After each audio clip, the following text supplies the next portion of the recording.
panel. Today we're going to debate the motion that says that this house prefers a world with a narrative of unconditional love between children and parents. I think that this debate is about discussing whether loving unconditionally your children leads to better and healthier relationships in terms of confidence, in terms of responsibility, in terms of respect, in terms of trust and self-care. Also, this debate should focus on the odds or where it is more likely to have youngsters or young people, children, having original self-constructed life paths that leads to a more autonomous process of uh, choice making.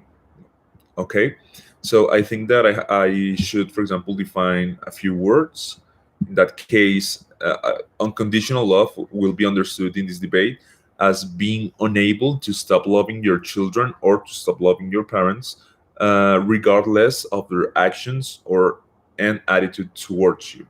I think that the status quo in which we are playing is one of where a lot all of the youngsters and most teenagers have, for example, a lot of scenarios of self-discovery, and for example, they have a lot of spaces to have personal and emotional exploration, and therefore they are more willing to take some risk, or for example, they are more willing to change the perspectives of their conservative parents. And I think that the world it's also more progressive.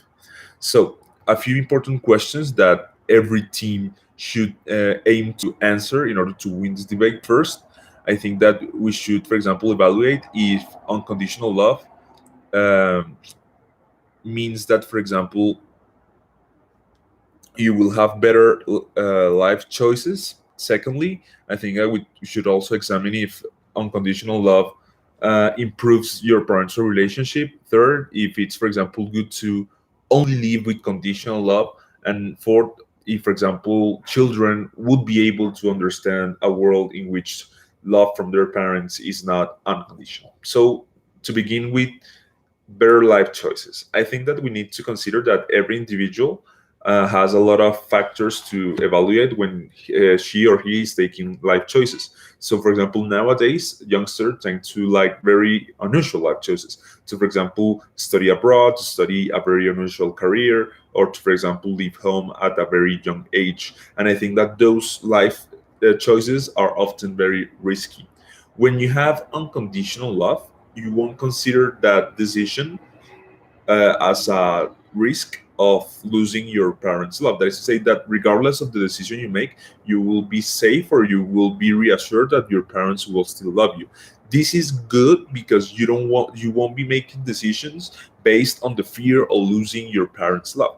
That is to say that you won't have like self-restraint because you won't, for example, waste opportunities because in their side of the opposition, as you have the risk of losing your parents' love, you will, for example, say, okay, I want to do this, but as this might represent a loss of my parents' affection, I won't be able to do this. So, for example, if I want to go to art school, but my parents wouldn't like that, uh,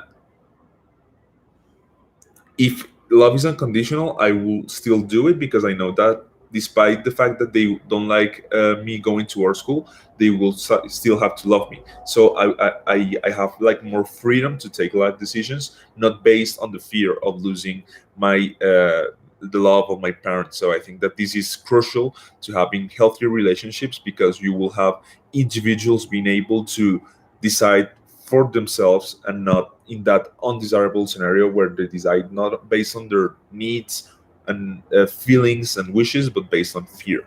Now, I think that we also need to focus on whether unconditional love improves parental relationships in terms of respect, trust, and responsibility. I think that the answer is affirmative. It does improve that quality because if we say more, most of the conflicts between children and parents are based, for example, on the lack of confidence or the lack of trust in each other. Because when you don't trust your parents and when parents don't trust their children, first, children start, for example, hiding things from their parents, and that leads, for example, more discussion, more conflict. And second, parents where when they don't trust their children tend to be more restrictive, tend to be more uh, um, authoritarian because they think that their children are hiding something.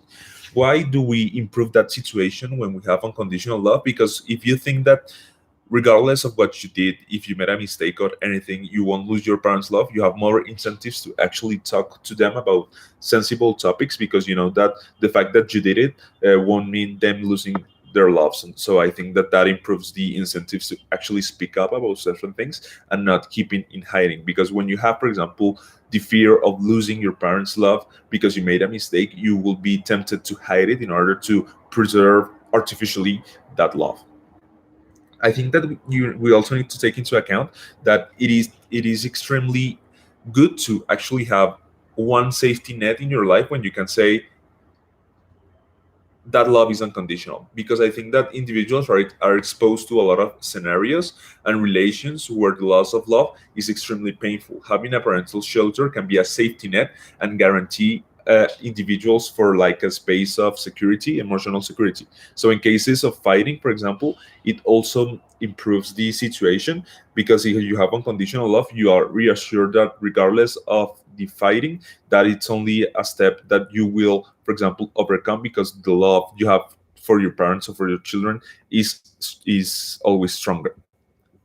Now, are children able to understand and grasp the nuances of conditional love? I think no, because in the opposition side, what happens is that basically conditional love means that every interaction can affect the relationship. A very meaningful interaction could be determining and consequent, and could be determining. So, for example, a very meaningful interaction could, for example, make you completely lose the love of your parent, and little incidents through time could also do the trick by triggering a long-term loss of the love of your parents. I think that conditional love will only work when there is clarity and excellent communication, and thus we are able to fully understand the extent of our consequences in terms of how much love I won or how much love I lost. I think that this won't happen because of two very specific reasons. One, most of the communication with our parents is nonverbal and therefore open to wide interpretation. That is, say that you don't have a clear message when, for example, your parents takes a bad look at you or something like that. Second, I think that children are not, for example, able to fully evaluate the signals,